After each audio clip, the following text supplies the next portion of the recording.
Seguimos estudiando Pirkei Avot. Estamos en el capítulo 3, en la Mishnah 22. En mi versión, en la versión de ustedes. A ver, ¿me dejas ver? En la versión de ustedes es la Mishnah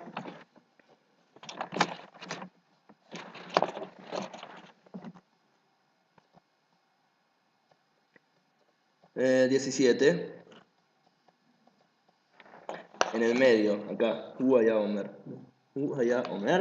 Hoy es el 27 de Adar, del 5775, 18 de marzo del 2015, uno de los días más felices para el pueblo de Israel, gracias a los 30 mandatos del Likud, los 8 de Bait Yehudi y la victoria de la derecha, que por supuesto ya sabíamos qué es lo que iba a pasar. Y si no sabíamos qué es lo que iba a pasar es porque estamos en otro mundo o en otro planeta. Bueno, seguimos estudiando así. Dice, Huaya Omer, él solía decir, ¿quién es el que solía decir? Rabbi Elazar ben Azariah.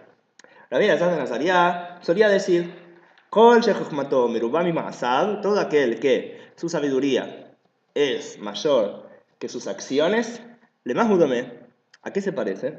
Leilan shanafav merubin vesharashav moadim, se parece a un árbol que sus ramas son muchas, pero sus raíces son pocas.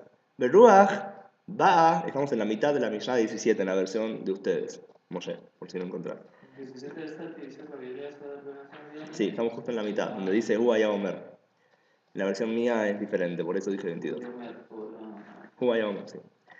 Ok, entonces Huaya Omer, Kol shechokhmato merubah mima'asav lemah hudome, leilan shanafav merubim vesharashav moadim, beruach ba'a ve'okarto ve'ofachto al panal. Se parece a un árbol que sus ramas son muchas, sus raíces son pocas, y viene un viento y lo arranca y lo da vuelta. Shenemar, como está dicho, de allá que arba arabá, velo ireki abotov, que va a ser como un araar, es un tipo de árbol, y no va a haber cuando venga el bien. Beyahan Harerim Amidbar, va a estar solo en el desierto. Eretz Melchá Veloteshe, en una tierra salada no va a poder estar. En otras palabras, un árbol que no tiene muchas raíces como este que acabo de nombrar, vuela. Así también una persona que estudia mucho, pero no tiene muchas acciones, también sale volando. Abalkol Shema Asad Merubin Mejochmato, pero todo aquel que sus acciones son más que su sabiduría. Lemaudome, ¿a qué se parece? Leilan Shanafam Muatim Mesharashav Merubin, se parece a un árbol que tiene unas ramas, pocas ramas, pero muchas raíces. Shafilu Kol Arujoche Baolam, Baot Venoshbot, Bo, incluso si todos los vientos del mundo vienen y lo. Bien, muchas gracias. Vienen y lo soplan, el mesesino todo, y como no lo mueven de su lugar. Shenemar, como está dicho, y allá que et shatul al main, variu sharashab, y será como un árbol que está cerca del agua, plantado cerca del agua, sharashab, y él manda sus raíces al fondo, velo ireji abojon, y no siente nada cuando llega el calor. De allá al uranan, sus hojas siempre estarán frescas. Ubishnat batzoret loidag, y cuando llega el momento de la sequía, no tiene preocupación. Velo yamish me azot peri, y no dejará nunca de sacar fruto. Ok, entonces, no sé si se acuerdan, no sé si ustedes estaban en realidad, de una clase que hablamos de algo muy divertido. Quiero buscar un segundo algo.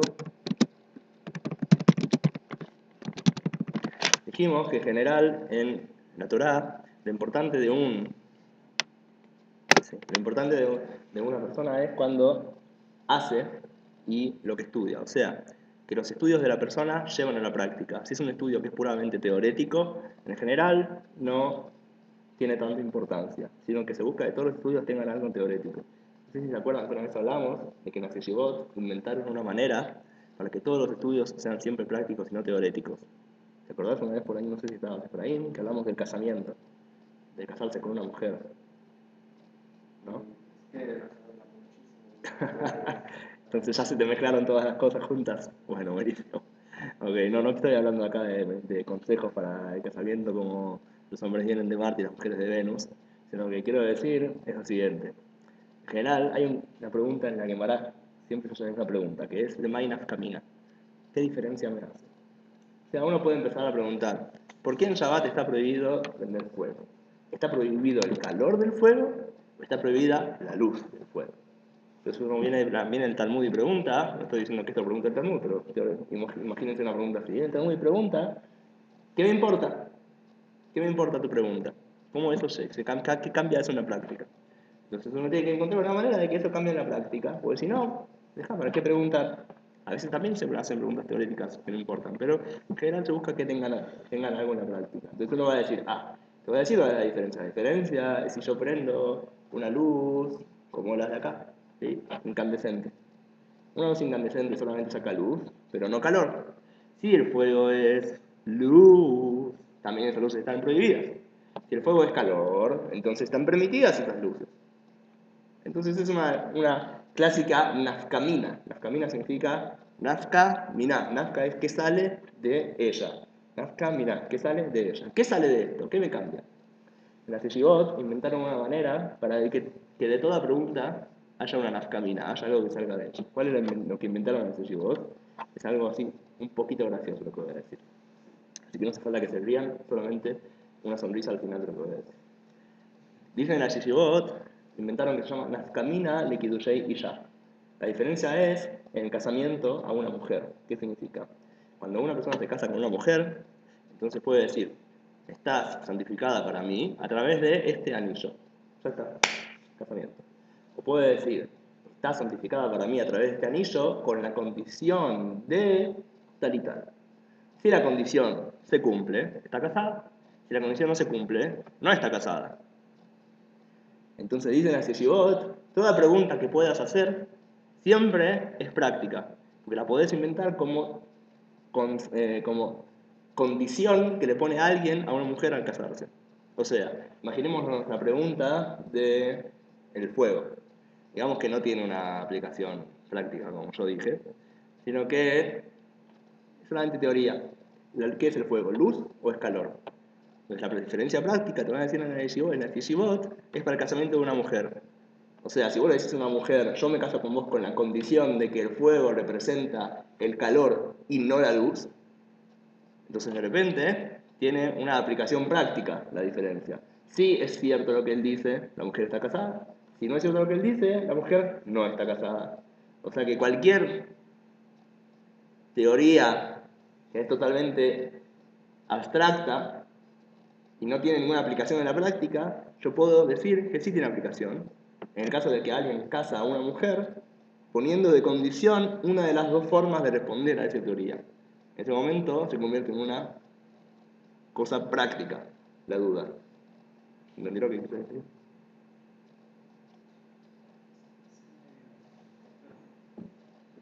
¿De vuelta? Sí, por favor. Okay. Yo puedo hacer una pregunta que no cambia nada en la práctica.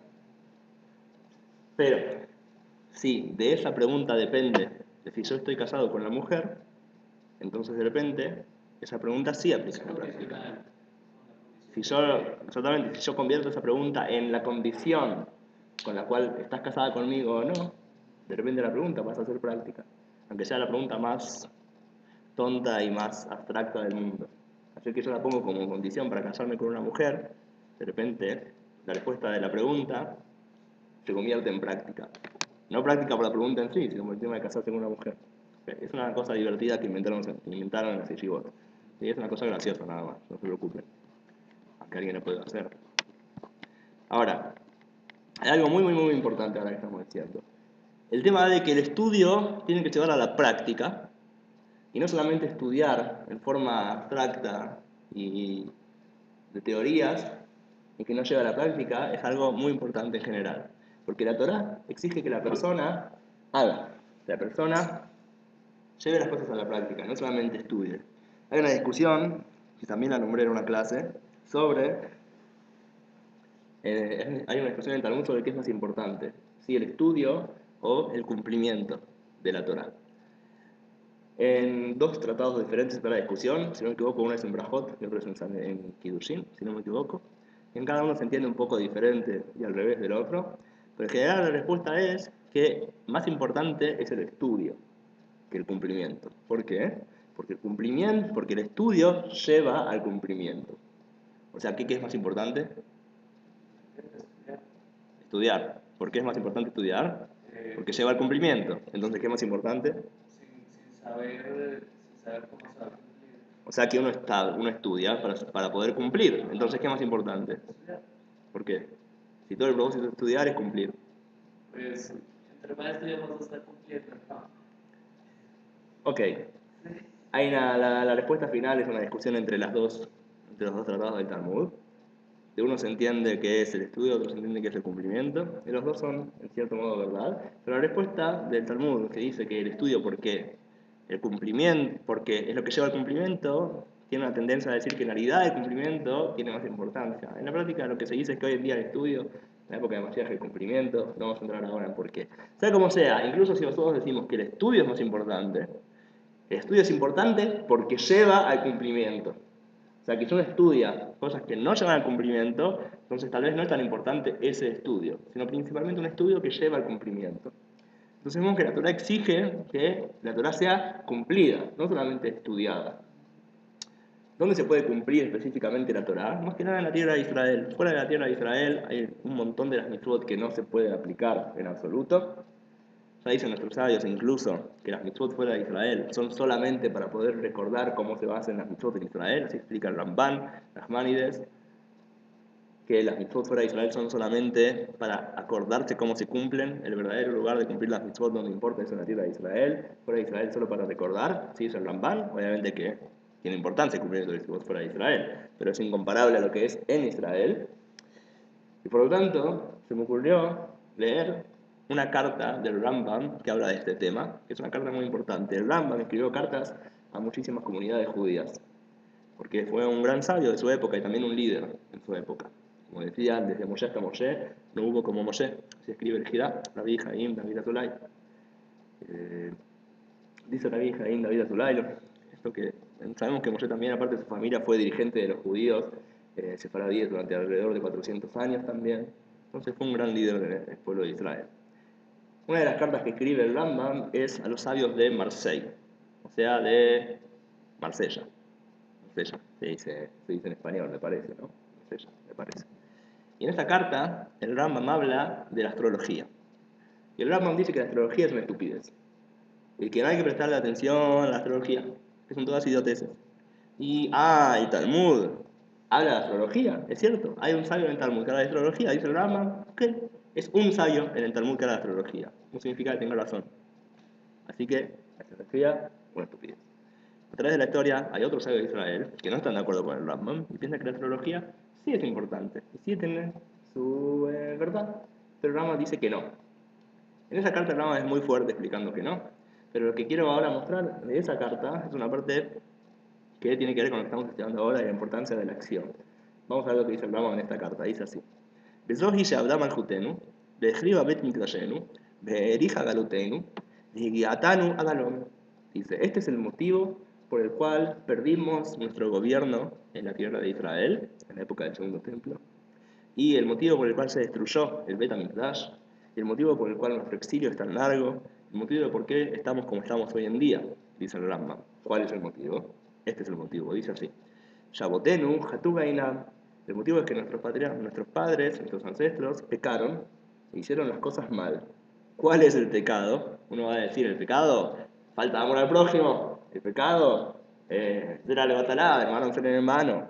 O el pecado, que no decían brajot. El Rambam no dice eso. Vamos a ver qué dice el Rambam. Dice: el motivo de que estamos en exilio hace tanto tiempo y perdimos todo fue porque encontraron nuestros ancestros, nuestros padres, muchos libros que hablaban de este tipo de cosas, de las estrellas y de astrología. Y estas cosas son toda la idea de la idolatría. Esto es pura idolatría, dice el Rambam. Todo el problema de la idolatría es esto, la astrología es pura idolatría. Que Moshe Yar me dijo como yo ya expliqué en la Salahot de Avodah Zarah, en su primer libro de Mishneh Torah, el libro de Madá. Nuestros padres se equivocaron y fueron atrás de la astrología. Y pensaron que esta era una sabiduría muy profunda. Y que esta sabiduría tiene muchos beneficios prácticos. En vez de ocuparse, y si no se ocuparon de aprender cómo hacer guerra. Pero que usan y no se ocuparon de conquistar tierras. Era Dimu, Sheotan Advarim Yoilulen. Sino que pensaron que la astrología y todo tipo de magia los iban a ayudar. Por eso los profetas los llamaron tontos y estúpidos. ¿Verdad? Y Sijlim Bevilim Ayu. De hecho, dice el Rambam, seguro que eran muy tontos y estúpidos. Y fueron atrás de cosas que no tienen ningún beneficio y no sirven para nada. O sea que el Rambam dice lo siguiente: no creas en magia, no creas en astrología y ninguna de esas cosas. Ocupate de la práctica, conquista tierras, tener un ejército fuerte, salir a la guerra y aprender cómo hacer la guerra. Eso es lo único que te va a salvar. Me vas a decir, bueno, el Rambam habla de astrología, pero no dice que a través de la Torah y las mitzvot no se pueda salvar a las personas. Tal vez Torah y mitzvot sí sirven. Te voy a decir, te equivocas. ¿Cómo lo sé? Porque Rambam dice una alajá, hace posek, una alajá, dice que está prohibido usar libros de Torah para curar personas. Por ejemplo, está prohibido usar el Teilim y creer que leer Teilim salva a las personas. O poner el Teilim sobre una persona. Hasbe Shalom, dice Rambam. El Teilim no puede ayudarte en nada. La Torah no es magia. La Torah no es mística. La Torah no es nada de eso. La Torah es para que lo lleves a la práctica y aprendas a hacer guerras, y aprendas a conquistar tierras, y aprendas a hacer un mundo normal, un país como tiene que ser. ¿Sí? El Teilim dice, no es mágico, no te va a salvar. Poner Teilim sobre no te va a salvar. Por ejemplo, el Rambam también hace posek otra alajá sobre la mezuzá. Dice el Rambam que la mezuzá, ¿para qué se pone en la puerta? ¿Para proteger a la casa? Dios libre. El Rambam dice, no. La mezuzá no protege a la casa, dice el Rambam. Sino que, acuérdense que esta es la opinión del Rambam.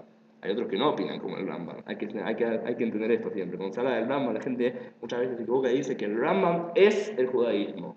No, el Rambam es la opinión del Rambam sobre el judaísmo. Y hay otras opiniones, como los cabalistas que opinan diferente. Por ejemplo, el Rajá hace en la psicada de Yohan Aruch, dice que se puede, la mezuzá protege a la casa. Y se puede usar la mezuzá, comprarla y ponerla para proteger a la casa. No como el Rambam. No como el Rambam. O sea, que sepan que esta es la opinión del Rambam. Y a pesar de que no todo nosotros tomamos de lo que dice el Rambam, hay cosas que no, pero muchas cosas sí. Y a pesar de que no, también lo que él describe es importante, igual, y hay que saberlo. Entonces, el Rambam dice que la mezuzá tampoco protege a las personas, sino que la mezuzá, ¿qué hace? La mezuzá lo que hace es que la persona cuando sale, toca la mezuzá y recuerda que en realidad todo este mundo es vanidad y va a desaparecer. Y lo único importante es conectarse con Hashem y conocer al Creador. Para eso está la mezuzá. Y eso es lo que protege a la persona. Porque cuando la persona tiene la mezuzá, recuerda a Hashem. Y como recuerda a Hashem, entonces él vive una vida mejor.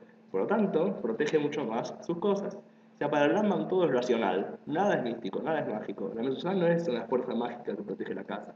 La mezuzá te hace recordar a Hashem. Como recordás a Hashem, protege tus cosas. Pero no es la mezuzá en sí la que protege. ¿Sí? Por ejemplo, hoy en día la gente, ¿qué hace? Justo lo contrario de lo que dice el Rambam. La gente da un beso a la mezuzá. Es todo lo contrario de lo que el Rambam dice. El Rambam dice que hay que salir de la casa, tocar la mezuzá y recordar a Hashem. Esa es la idea, la mezuzá que te recuerde a Hashem. La gente hoy en día le da un beso a la mezuzá.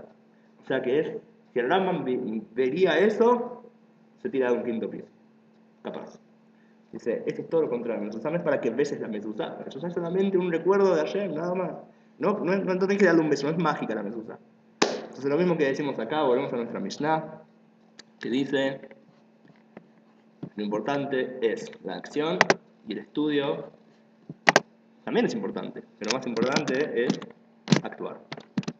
Una Torah que lleve a la práctica, eso es lo importante.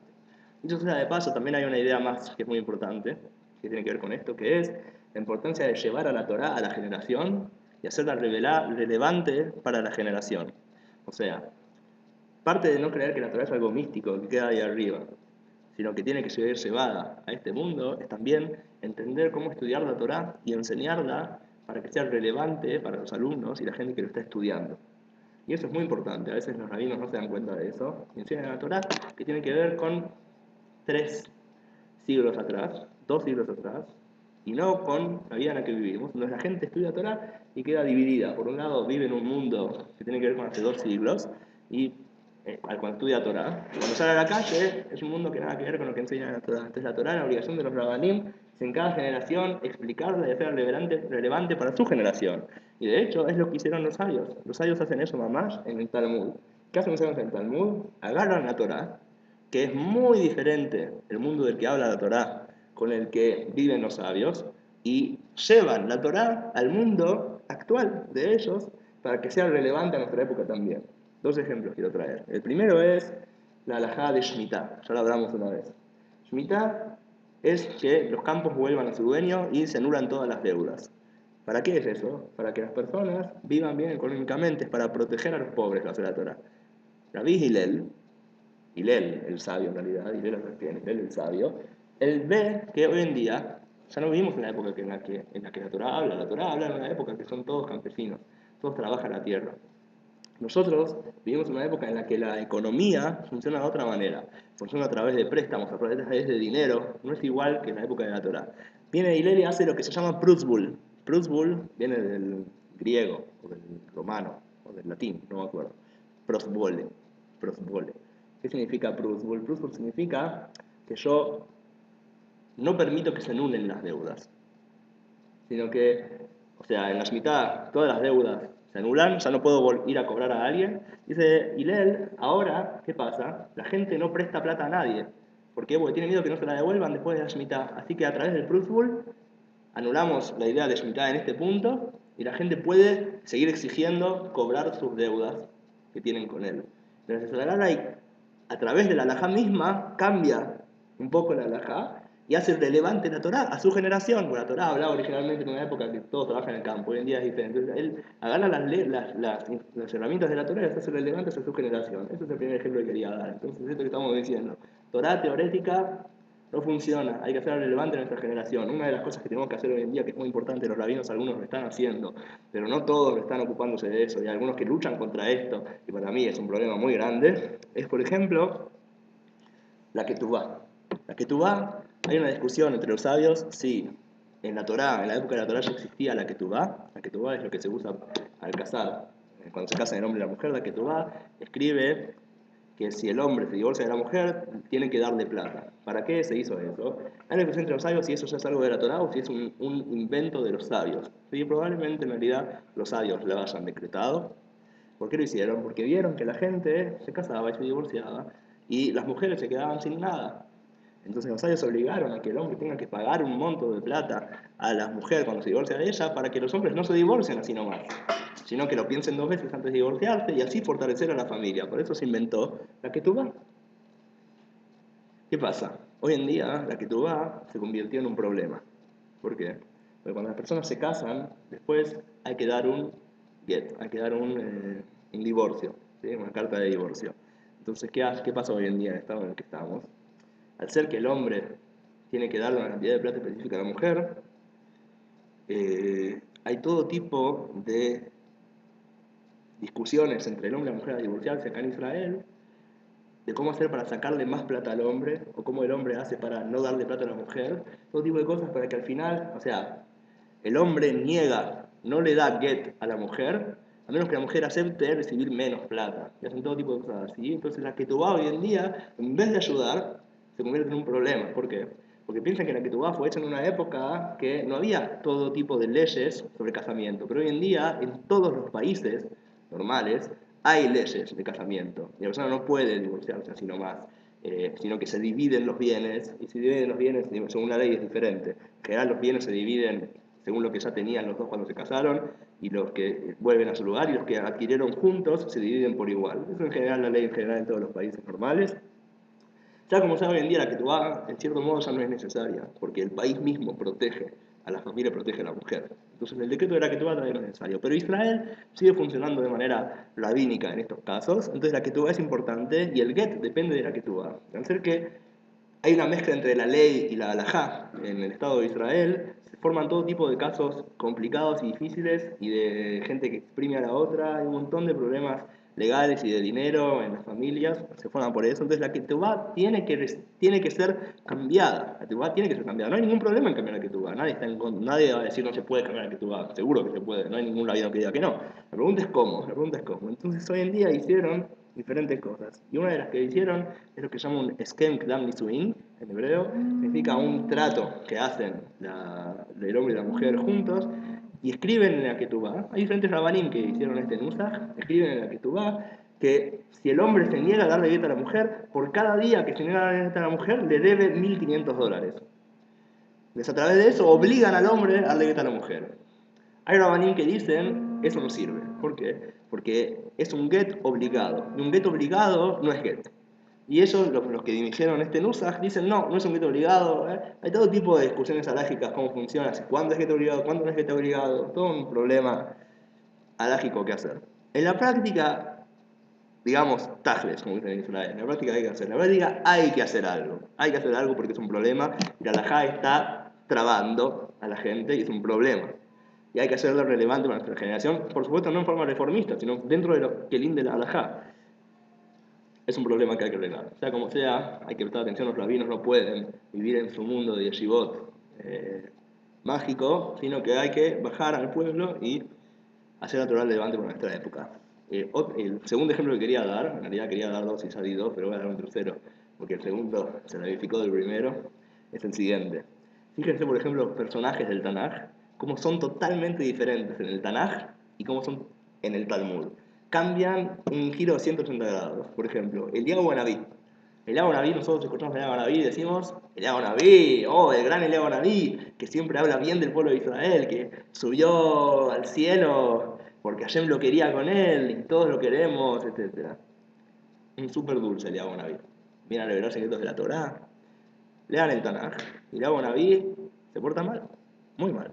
Hablan mal del pueblo de Israel frente a Hashem. Hashem se enoja con él. Hashem le dice, me cansé de que seas profeta, estás todo el tiempo hablando mal de Israel, ¿sabes qué voy a hacer? Te voy a cambiar por otro profeta. Así que vos vení. Y se lo lleva al cielo. Pero eso que Hashem se lo lleva al cielo a Eliyahu Anabí es porque se enojó con él, porque se cansó de que él sea profeta, porque hablaba mal del pueblo de Israel. Y en los sabios, Eliyahu Anabí cambia totalmente. O también David Amelech, fíjense David Amelech. David Amelech en el Tanaj no lo van a encontrar estudiando Torah y haciendo pitpulín, sino que sale a la guerra, mata gente, se casa con Bathsheba de manera no correcta, todo tipo de cosas que uno no ve, y David Amelech es una persona muy grande, muy buena, que tiene muchos errores también, tiene sus errores, al final de su vida vive solo y triste y con frío, y se la pasa en guerra, En el Talmud, David Amelech, ¿qué es? Es un Talmid Jajam. David Amelech es un Talmid Jajam en todas las guerras de él, que son permitir a las nidot, permitir mujeres impuras en su sangre, así dicen los sabios. Y se despierta a la mañana para leer Teilim. Incluso si se fijan, en Teilim también muestra un David Amelech un poco diferente del Tanaj. En el Tanaj, David Amelech sale a la guerra. En Teilim, David Amelech es poeta. En el Talmud, David Amelech es un Talmid Jajam. Lo que quiero decir es que, ¿por qué hacen esto los sabios? Los sabios saben que el David Amelech del que él habla, de que ellos hablan, no es exactamente el mismo David Amelech que se ve del Tanaj. Ellos saben eso, por ejemplo. Un ejemplo súper fuerte es el Tanaj cuando habla de David Amelech, dice que era Gibor Hail, que era fuerte en la guerra y que luchaba y que su cabo sabía usar la espada y el arco y la flecha. Los sabios dicen, ¿qué significa que era fuerte? Que sabía aprender a la Jot de Kalvahomer. ¿Qué significa que usaba la espada? Que sabía sacar el Midrashim con las 13 reglas de la Torah. ¿Qué significa que usaba el arco y la flecha? Significa que sabía leer el Pshat, el Remes y el Drush. O sea, los sabios en ningún momento piensan que esa es la explicación literal del Pasuk. Entonces, ¿por qué dicen lo que dicen? Si no es la explicación literal del Pasuk. Porque los sabios dan una generación en la cual ya el pueblo de Israel no tiene gobierno, no tiene guerras, no tiene todas esas cosas. Y el personaje de David Amelech ya no es relevante para nadie. Entonces los sabios agarran el personaje de David Amelech y lo hacen relevante a la generación en la que están, que hoy en día en el exilio lo importante, en la época de ellos, en el exilio lo importante es el estudio de Torah, el cumplimiento de mitzvot, el sacar a la Jot, eso es lo que el pueblo de Israel se ocupa ahora. Entonces agarran a David Amelech y revelan partes en él que estaban ocultas en la época del Tanaj, y revelan unas partes de él de Talmid Jajam para hacerlo relevante a la época de ellos. Entonces esto es lo que estamos en resumen diciendo acá. Torah no puede ser una cosa con muchas ramas, sino con raíces.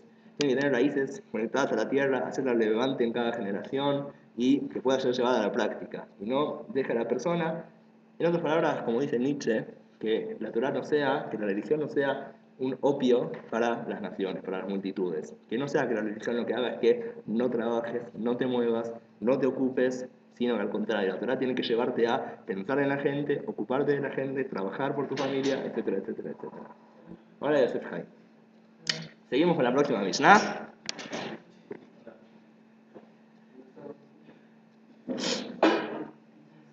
Estamos Vamos a la Mishnah número 23, a ver si en la versión de ustedes un segundo te la pagan.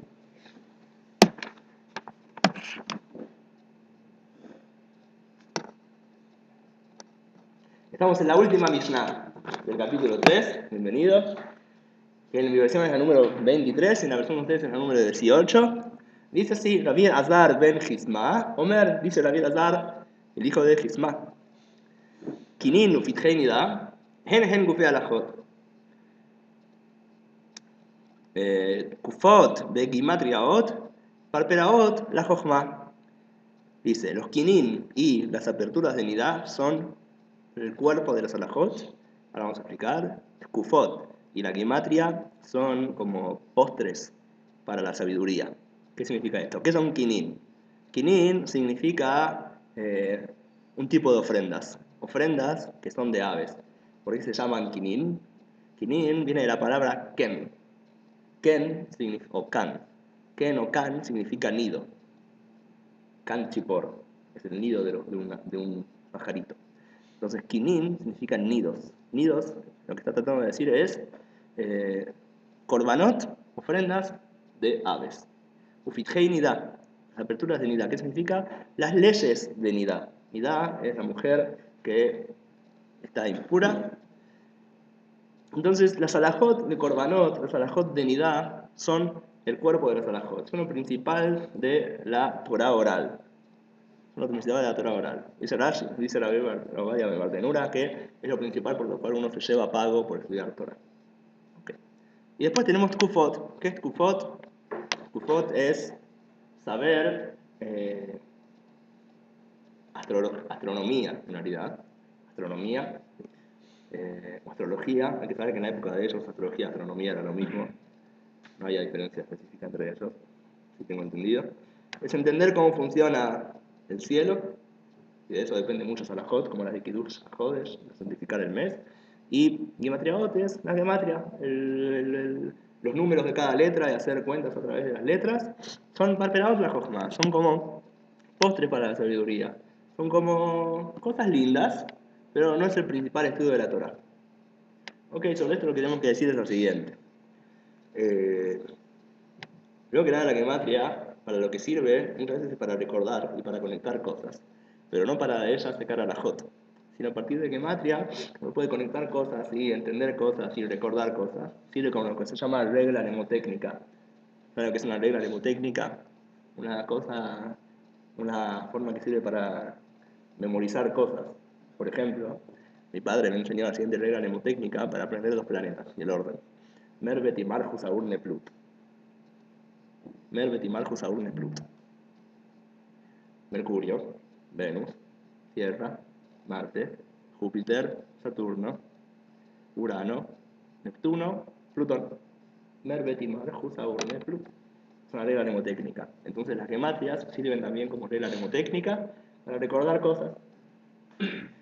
Y lo que dice acá que los korbanot y las cosas de la nidad son los cuerpos de la halajá, lo que quiere decir es lo siguiente. Así también explica Shomer Emunim, la vida de Aaron Roth, y lo trae del Zohar. El Zohar dice que la Torah tiene muchas partes, que son las vestimentas, el cuerpo, el alma y el alma del alma. Las vestimentas son los cuentos de la Torah, dice el Zohar. Los cuentos en la Torah. El cuerpo es la halajá. Es lo que está diciendo acá. Que los korbanot y las cosas de nidá son los cuerpos de la halajá. La halajá es el cuerpo, dice el Zohar. El alma es la Kabbalah. Y el alma del alma se va a revelar en la época de Mashiach. Los Hasidim dicen que es Hasidut. Esto es importante de saber, porque a veces uno cree que hay una discusión entre la Kabbalah y la halajá. Una discusión entre la Kabbalah y la forma racional de entender la Torah. Dice el Zohar, no hay que ver así. Hay que entender que todas las partes de la Torah son un solo sistema. Son diferentes partes. Si vos ves una contradicción entre la halajá y la Kabbalah, o entre la parte racional y la Kabbalah, el problema está en vos. Tenés que lograr hacer que peguen todas las explicaciones racionales con las explicaciones cabalísticas, con la halajá. Todo tiene que pegar uno con el otro, porque la Torah es una cosa con muchas partes. Y todas las partes tienen que pegar. conectarse uno con el otro. Una manera buena de entender la conexión entre las partes es a través de gematria, justamente. A través de la gematria nos ayuda a poder ver la conexión entre diferentes partes. Hasta acá llegamos hoy. Nos vemos. Tal vez en la próxima clase. No estoy seguro qué es lo que pasa. Van a hacer matrot. Entonces disfruten mucho el matrotismo.